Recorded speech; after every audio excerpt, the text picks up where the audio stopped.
Pace bene, di dalam video ini kita mau berbicara tentang tabernakel. Di mana ditempatkan tabernakel? Apakah berpusat di dalam gereja tempat kita merayakan Ekaristi atau di tempat lain?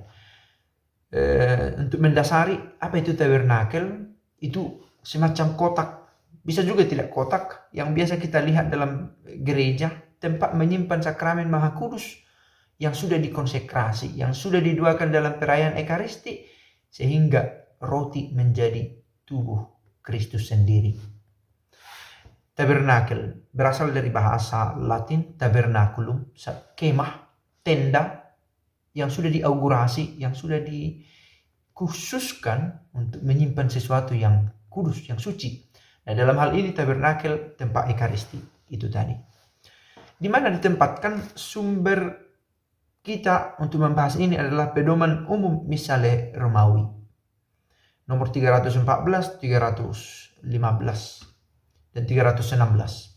314 sesuai dengan tata bangunan masing-masing gereja dan kebiasaan setempat, sakramen Maha Kudus hendaknya disimpan dalam tabernakel yang dibangun di salah satu bagian gereja.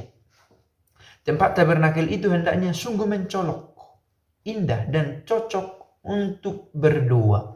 Ini kriteria umum yang ditetapkan, yang dibangun di salah satu bagian gereja, bagian dari gereja.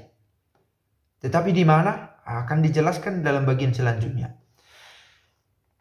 Seturut ketentuan hendaknya hanya ada satu tabernakel dalam satu gereja.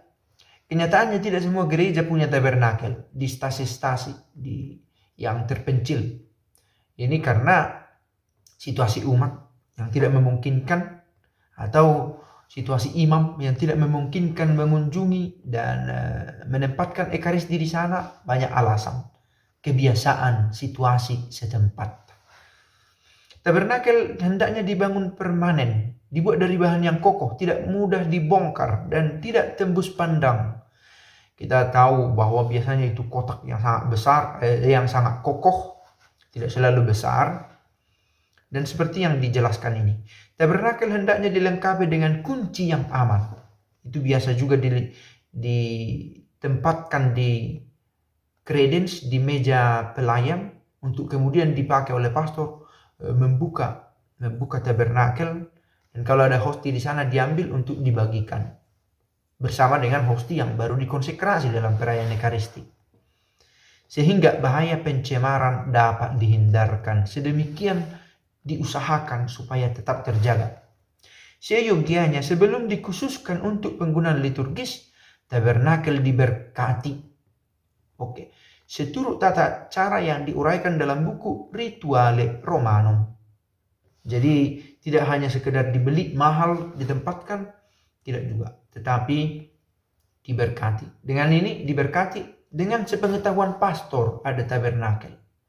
Dan pastor bagaimana dia mengkomunikasikan itu dengan uskup? Tentu mereka tahu apa yang harus dilakukan oleh seorang pastor paroki. Soal tahu bahwa ada tabernakel di satu gereja. Sekali lagi di gereja, bukan di rumah.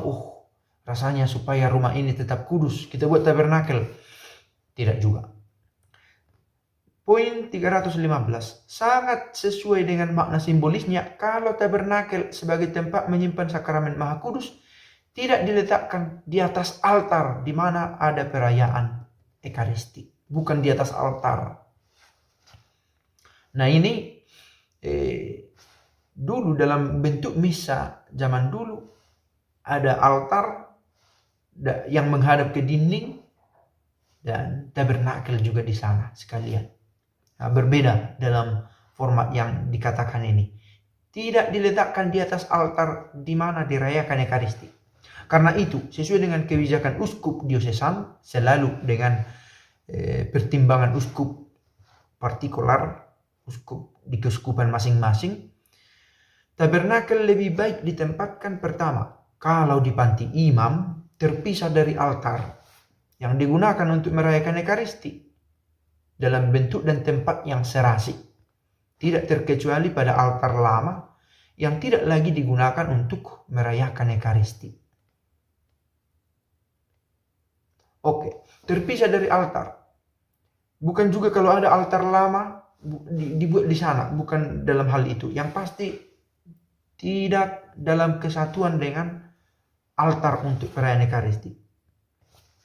Lalu di kapel, kalau bukan di panti imam, di mana? Di kapel yang cocok untuk sembah sujud dan dua pribadi umat beriman.